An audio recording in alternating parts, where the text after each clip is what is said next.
Какой, на ваш взгляд, есть безумный исторический факт, о котором мало кто знает? Озвучено при поддержке Авиасейлс. Древние римляне надевали сандалии на руки спящих людей, после чего щекотали им лицо, чтобы те шлепнули сами себя.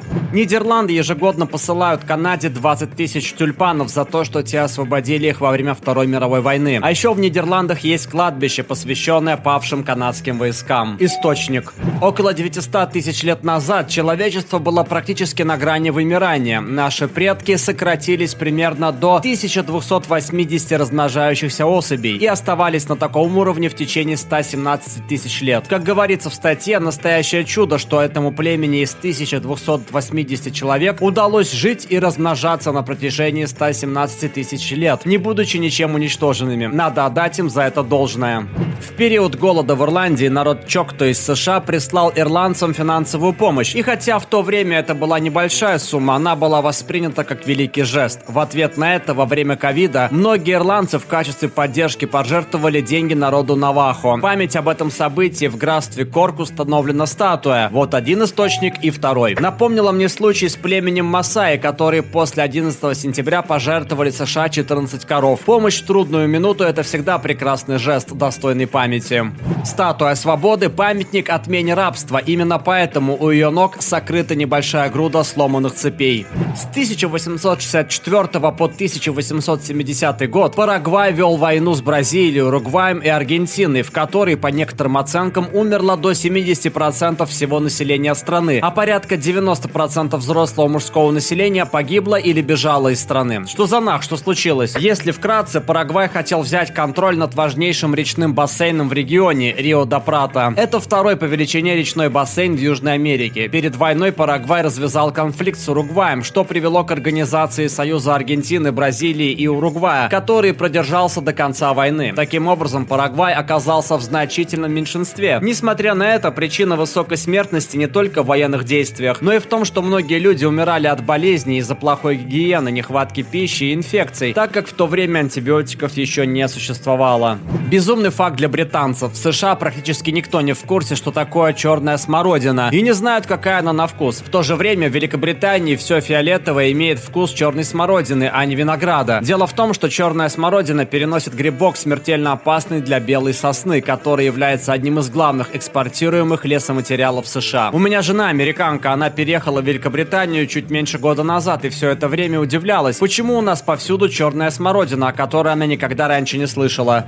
Римский император Калигула настолько сильно любил своего коня Инцитата, что подарил ему мраморное стойло, кормушку из слоновой кости, хомут с драгоценными камнями и даже дом. Перед тем, как Калигулу убили, он якобы даже планировал сделать своего верного скакуна сенатором. Сын Авраама Линкольна, Роберт Тодд Линкольн, становился свидетелем 3 различных убийств президентов. После убийства МакКинли он решил больше не принимать никаких приглашений.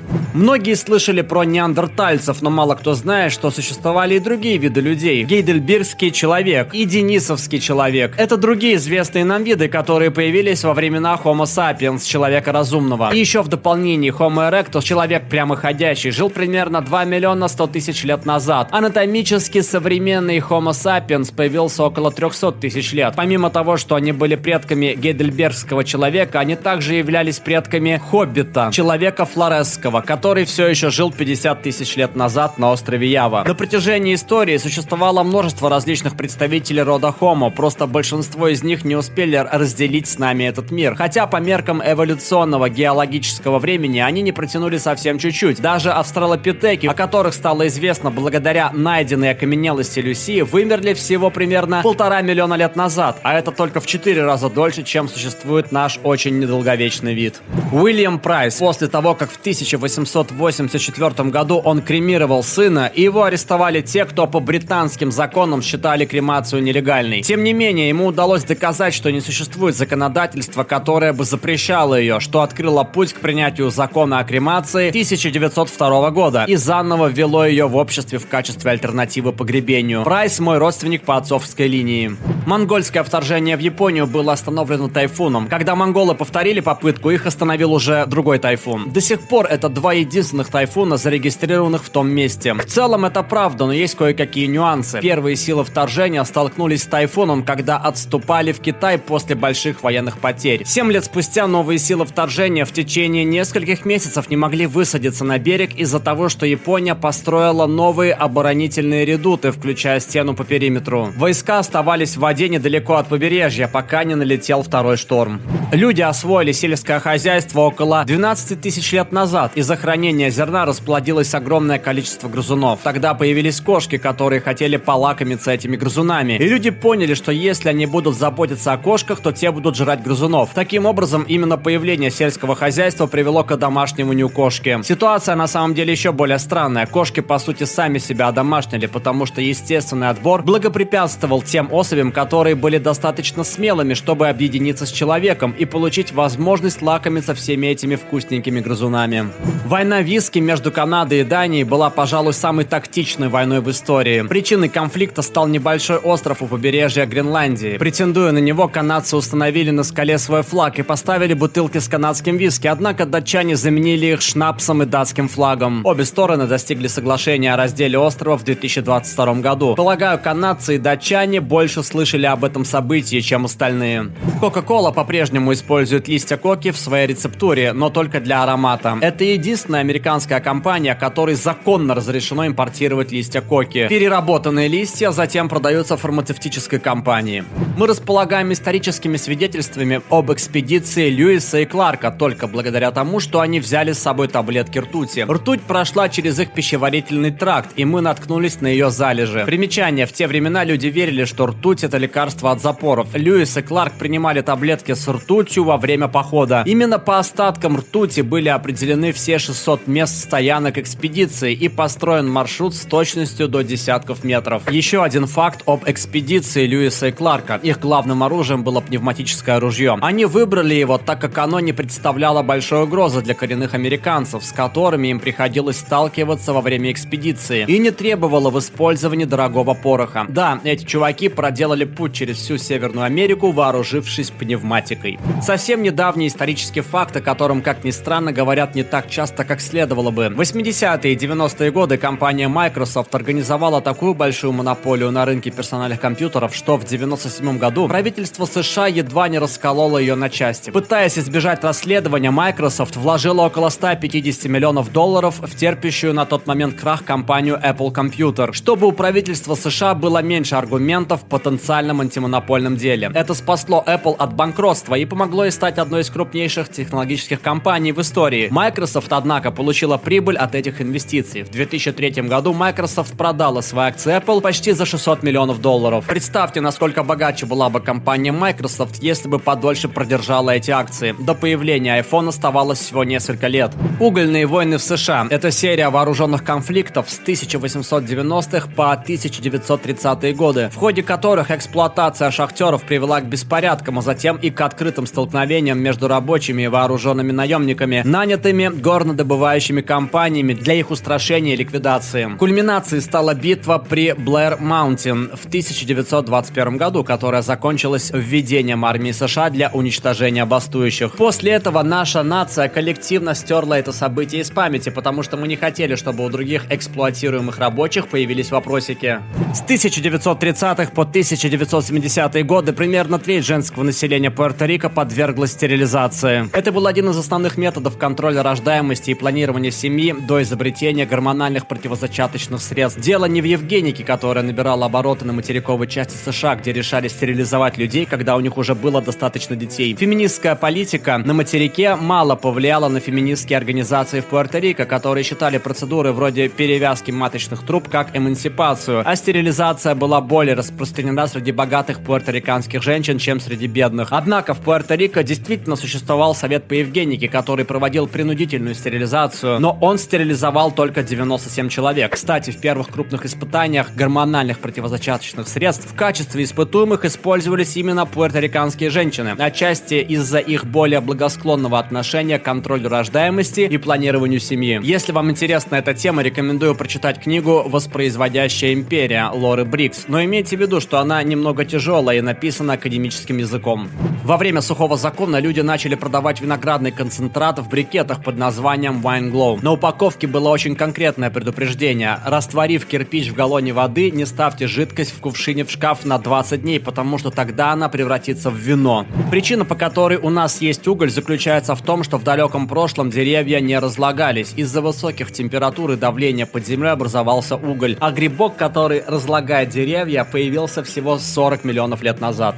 Стегозавр вымер 145 миллионов лет назад, тираннозавр 72-65 миллионов лет назад. Стегозавр был таким же древним явлением для тираннозавра, как тираннозавр для нас. Первая трава появилась около 70 миллионов лет назад.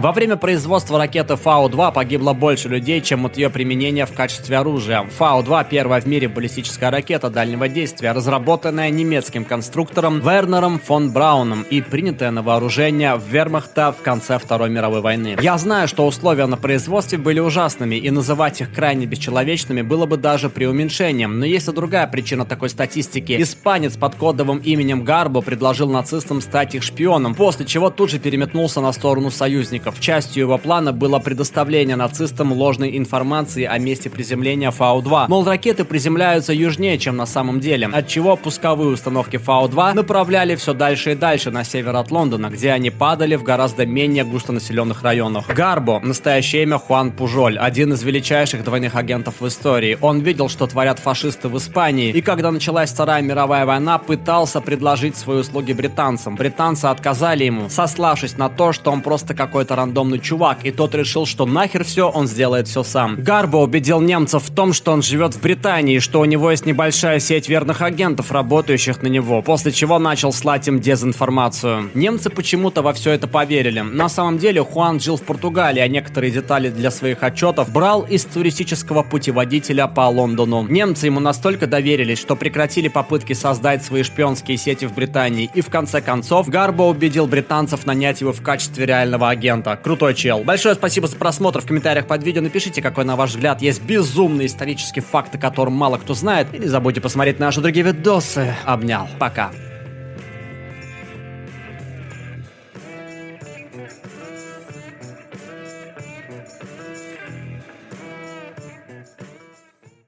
Alright, everyone's presentations are done.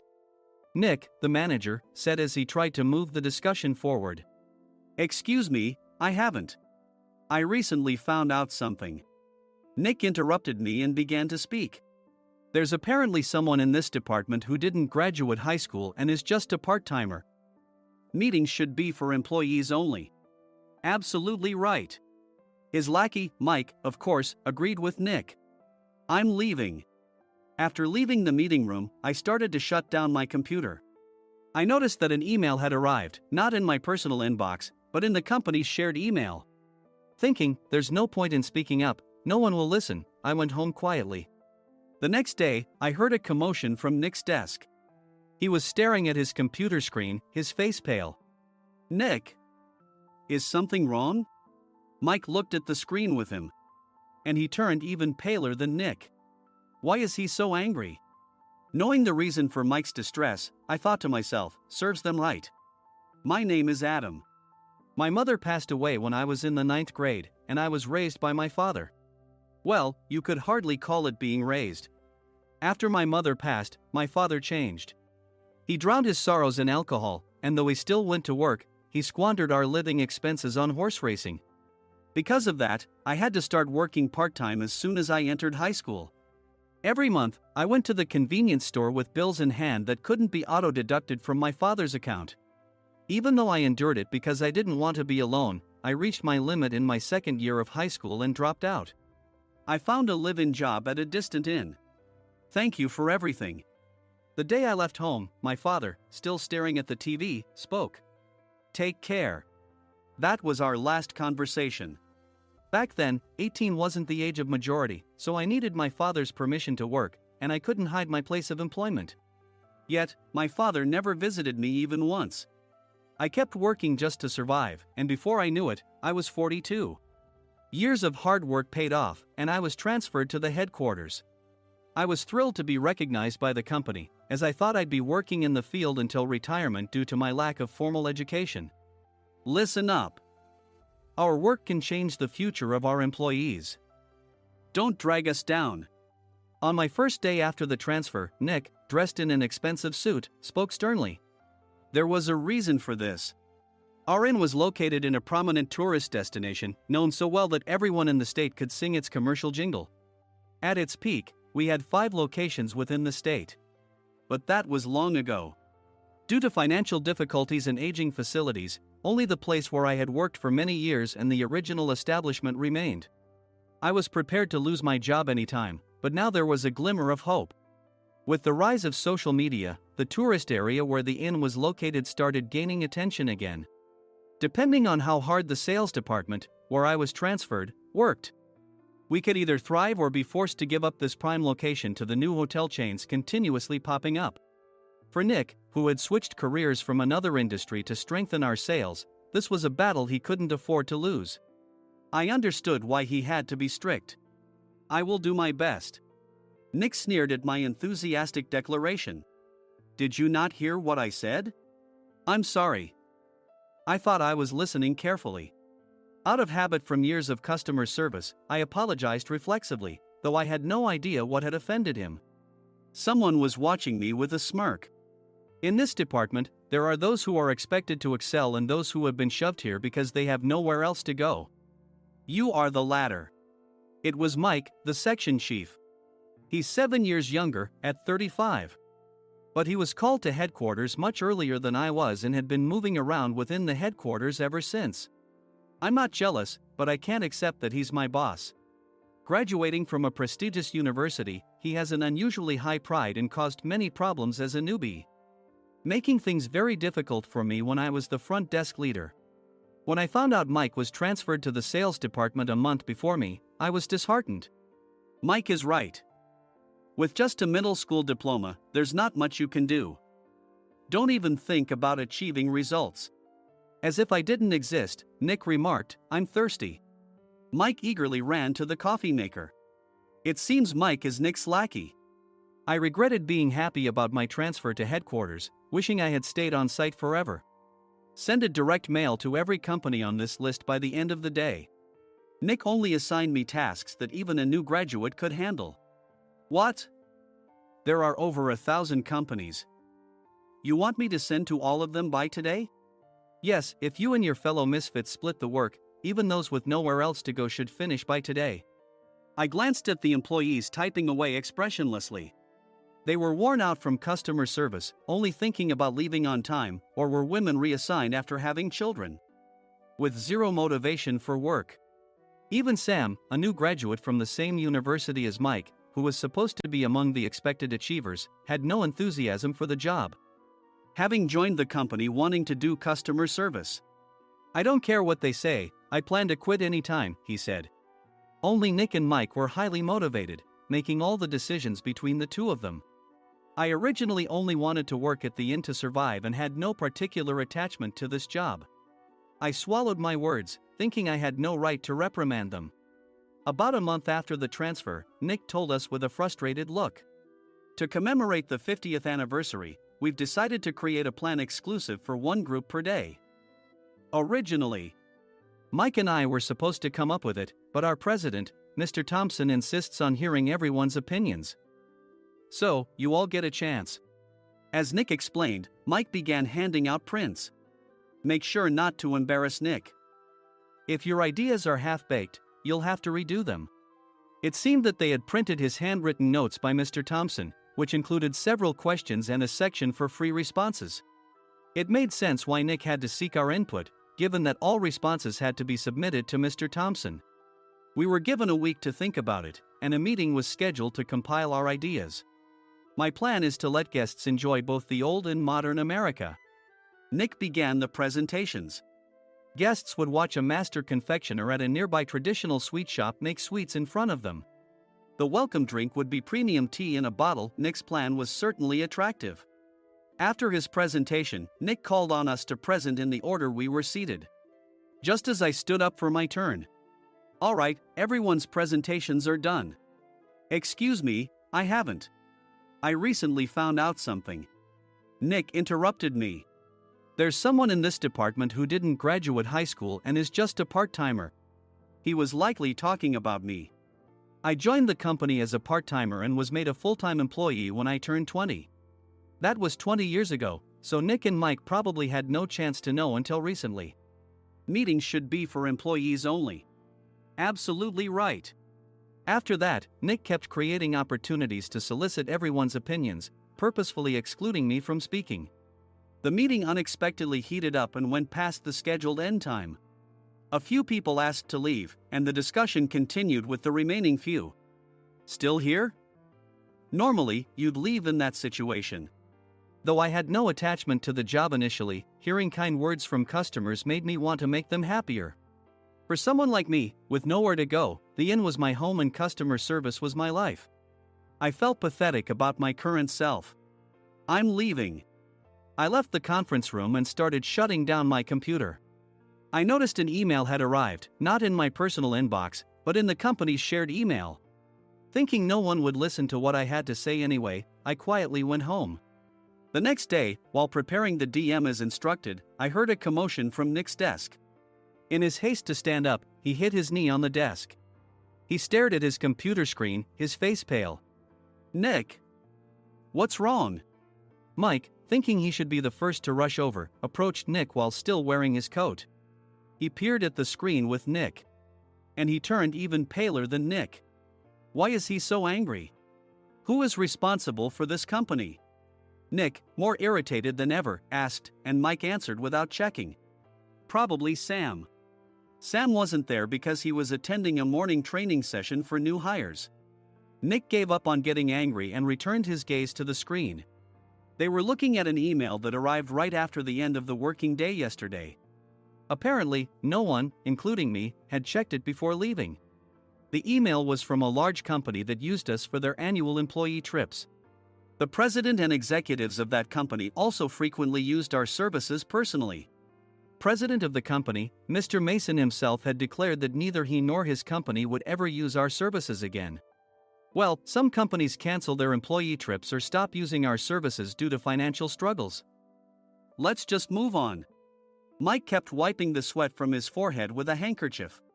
Knowing why Mike was so agitated, I quietly watched their interaction.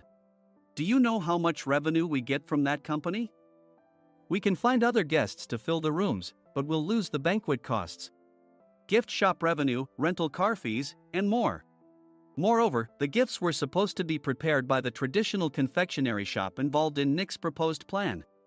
If it's known that we incurred such a huge loss at this critical time, Nick's position in the company would be jeopardized. Nick took a deep breath, seemingly trying to calm himself. All right, Mike. Go to New York right now and apologize to Mr. Mason. What? You're coming with me, right? I have urgent work to do. I trust you, which is why I'm entrusting this to you. Please. Mike, believing Nick's sincerity, agreed with a determined look on his face, saying, yes. That's Nick for you. Even if Mike went to apologize, Nick would shift all the blame onto him if the client didn't change their mind. Well, it was Mike's fault to begin with, so it served him right. About 3 hours later, Sam answered a call from somewhere and repeatedly apologized, saying, I'm very sorry. Everyone watched to see what was happening. After ending the call, he informed Nick with a weary tone. When Mike arrived at the client's company, he only made things worse, further infuriating Mr. Mason.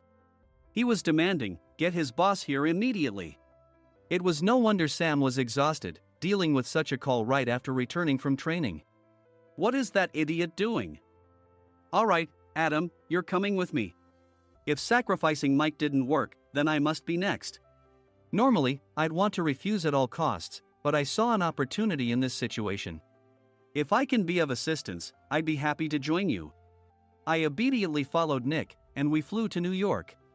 When we introduced ourselves at the reception, it became clear how serious the situation was, as the receptionist personally escorted us to the president's office.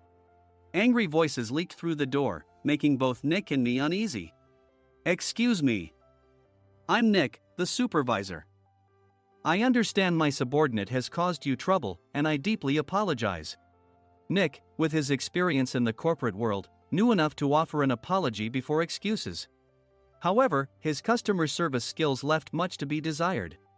I sighed as I saw Mike trembling like a small dog in the corner of the room. What kind of training are you giving your subordinates? Mr. Mason glared at Nick with a red face. The intensity of his gaze made even Nick take a step back. Regrettably, I joined this company only 2 years ago and was unaware of Mike's issues. I should have identified his shortcomings sooner. Indeed. I should have realized sooner. No sensible person would come to apologize and then give a lengthy presentation on the drawbacks of not using their in. Nick froze, his mouth slightly open. Suspecting the worst, I picked up the documents that had fallen to the floor. It seemed Mike hastily prepared these documents on the plane, listing the disadvantages. Disadvantage 1: if you change the venue for the company trip, employees might suspect it's for cost-cutting reasons, leading to a negative impression. Reading it aloud half-jokingly, Nick snatched the papers from my hand and checked the contents with a furious expression. Among the stack of documents was a receipt from a nearby convenience store's copy machine. I felt a pang of dread, hoping he hadn't shown the receipt as well. What do you think he said when I asked what kind of nerve he had to do this? I'm very sorry. Faced with the dire situation, Nick must have thought there was nothing left to do but apologize. In a voice smaller than I'd ever heard from him, he uttered words of apology. He said, "I'm a Harvard graduate. I don't believe I said anything wrong." Mike! What have you done? Forgetting his plan to pin the blame on Mike, Nick yelled loudly, even in front of Mr. Mason. "I didn't do anything wrong." "You're still saying that? Look at him." Mike pointed at me with a shaking hand. "I was assigned to headquarters in my 20s and now I'm a section chief. This guy only made it to headquarters at 42. Everything I've done proves I was right. So why are we losing the contract?" Having said his piece, Mike collapsed to the floor. "Of course. You were sent there because you had nowhere else to go." Mike never expected to hear such words from someone he looked down upon. He lunged at me, and Nick hurriedly stepped in to stop him. "Mr. Thompson told me Mike is a quick thinker, and to take good care of him." There's no way he was pushed aside. "Don't make things worse here. He didn't say quick thinker, he said only quick-witted, didn't he?" I don't remember that part. I recalled the many troubles Mike caused when he was a newbie. When Mike was on the front line, his pride was so high that he never apologized to customers. Customer service, especially in our job, doesn't work alone. It brings both good and bad situations. If the front staff or housekeepers made mistakes, or the cleaning company didn't properly clean a room, one had to apologize to the customers regardless of personal fault. Mike, in such situations, would never apologize, insisting he wasn't at fault. This often angered customers, and as the front desk leader, I frequently had to apologize on his behalf. He caused complaints and disrupted operations, which is why he was quickly moved to headquarters. In departments where he didn't interact directly with customers, his quick thinking was beneficial and things went well. But it seemed his flaws were starting to show. Corporate reservations are supposed to be entered into the system by the sales representative. But a quick check yesterday revealed that more than 10 items were missing from the client's reservation. The handover document clearly stated what needed to be prepared. Why didn't you enter it into the system? Why do we have to give them special treatment? Filling rooms near the banquet hall, setting up all the food in advance. Specifying the brand of wine, they're too demanding. No wonder he always angered customers, I thought, feeling a headache coming on. Grouping them in rooms near the banquet hall is for our benefit too. It makes it easier for the staff to set up beds and serve breakfast since everyone's schedule is synchronized. As for the other requests, Mr. Mason suggested them to lighten our load. I didn't know that. Nick finally seemed to realize that Mike was the one who had angered the client. What did you say to them? I just told them we wouldn't give them special treatment anymore. We shouldn't waste effort on things that don't bring in money. I was utterly exasperated at his lack of understanding of customer service. Of course, we shouldn't comply with unreasonable demands. But carrying over successful practices from past stays makes customers feel remembered and enhances their experience. Good memories encourage repeat visits. That's part of our job. I looked down at Mike, who was sitting on the floor. In our job, nothing is a waste. Mr. Thompson likely moved you to the sales department, hoping you'd finally understand this. How do you think he feels now that you've failed to meet his expectations? Mike, tears in his eyes, fled the president's office. I was amazed he still hadn't apologized. You have it tough, Adam. It's okay, we're all employees of the same company. I deeply apologize for this disrespectful incident. Especially after all the care you've shown us. If it weren't for you, Adam, I really would have stopped staying here. When I heard you were moving to the sales department, I was willing to reconsider if you handled it. Seeing us talk so amicably, Nick's face contorted. Do you two know each other? Adam's service is excellent. I always requested him specifically. Normally, we don't accept specific staff requests, but we made an exception for Mr. Mason, adjusting my shifts accordingly. He had personally stayed at our hotel just before my transfer, and during casual conversation, I mentioned, I'm moving to the sales department soon. If I hadn't told him then, things could have been much worse. Please continue to take care of us. I look forward to it. On the return flight, Nick awkwardly offered me a can of beer. It's still working hours. Of course, I had no intention of forgiving him for a single beer. Nick might try to pin everything on Mike and avoid any consequences. While pondering this, a startling fact came to light. Nick, the tea bottles for the plan have arrived. I handed Nick a bottle labeled with our inn's name. They look good. What are you talking about? These are plastic bottles. I had assumed we would use the trendy, high-end bottling tea. But what arrived were ordinary plastic bottles of tea with customized labels. The only unique aspect was the label, which had the inn's name, making it look customized. Upon further investigation, I discovered that a substantial amount of money was set to be paid to the tea company. It was priced like bottling tea. Does this plastic bottle really cost $100 each? The tea inside is specially blended for us. The extra cost is for that. Wouldn't it be better to use another tea company? Or is there a specific reason we must use this one? As Nick continued to make excuses, I showed him a printed email. I informed the tea company's president, Mr. Mitchell, that we discovered irregular payments and he confessed. He said you two were high school classmates and planned to split the extra money. That idiot. Why did he confess? That's not important. You should worry about yourself, this could turn into a police matter. Opening the bottle cap, I suggested. How about calming down with this tea? It supposedly has a relaxing effect. Nick drank the tea frantically. In the following days, decisions were made about their fates. Mike was reassigned to the General Affairs Department, with no chance of transfer or promotion, as per Mr. Thompson's orders. As for Nick, since the payment to the tea company hadn't yet been made, he narrowly avoided legal trouble. Instead, he was encouraged to leave the company, and to avoid further complications, Nick submitted his resignation. Rumor has it that connections between HR departments have made it difficult for him to find new employment. Even though it was good to have those two gone, something unexpected happened in the sales department. Everyone became motivated and united in refining the 50th anniversary plan. In the end, my plan was adopted. We collaborated with the Tourist Information Center to provide personalized guides. The plan, tailored to the number of guests, was truly special for the 50th anniversary. Hey, is Adam's family coming to stay? I immediately booked that special plan for my family. Sam noticed it on the reservation list and quickly picked up on it. Yes, I'm inviting my father. That's great. I might invite my parents too. I lacked the courage to face my father just as Adam. But here, with the confidence Mr. Mason praised, I felt ready.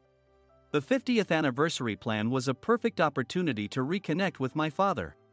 I hoped to bring back the days when we could laugh together as we once did.